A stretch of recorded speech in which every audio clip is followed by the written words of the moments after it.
Hey, what's up? So today we're talking about secrets that video editors don't tell you. Shh, don't tell people I'm telling you these things. This is gonna fall off like 300 times, but I kind of like it a little off the shoulder, so I'm willing to take that risk, you know what I mean? The first thing that video editors don't normally tell you, a lot of them, or at least I don't, so I can't speak for everyone, but I don't watch niches that I edit for. It's not because I don't want to watch them because I'm like bored of those niches because I edit for them. It's mainly because your video is so much more dynamic if you are pulling from all these different influences and creating something totally original from that versus just watching the niche and doing what's already happening in the niche. I feel like you don't stand out that way. You like almost blend in. You stand out by creating something totally original. So pulling from techniques you saw in a food video or in a comedy video or, you know, a van life video. All these different things give you ideas that end up making your channel and your edits so much more original than they would be if you were just watching like on repeat the niche that you're already editing for or that you're already in if you have a channel. You subconsciously pick up what you watch, and so you can sometimes emulate another style even though you don't even know you're doing it. Original editing really is rewarded and it pays off, and it's more effortless to be able to accomplish if you're just subjecting yourself to all these different subjects. The second secret kind of builds off the first one, but if you're a video editor or a YouTuber, you know that every time you watch a video, you're noticing the editing. You're kind of watching that even more than like the actual content itself. But I think it's actually really cool that a part of a video editor's job is to watch other channels and watch videos and kind of pick up different techniques from all over the place. So while watching videos on YouTube is also still my hobby and my escape,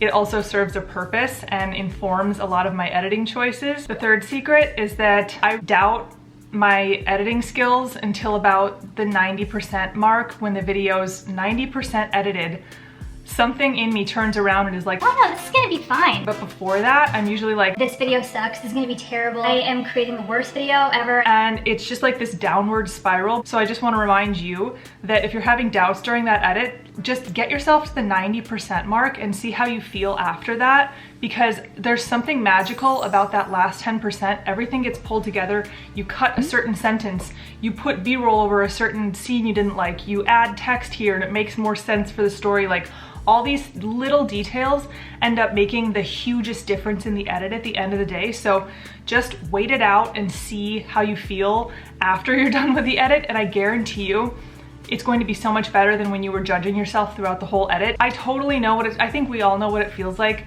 to want to refilm the video because you're like, did I say that right? Did I get my point across? Editing can transform a video more than you think.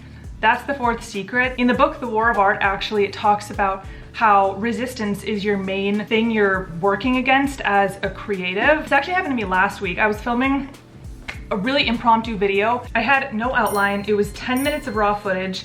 I did not expect to film that day. I literally set my camera up because the lighting was great outside, and I just started talking, and I filmed like 10 minutes of a video, and my first thought when I turned off the camera was like, I'm not gonna edit that. I'm probably just gonna refilm something next week. And then I ended up not having time to film the next week, and I had to edit that video. It usually turns out to be a completely different video, which is what happened last week.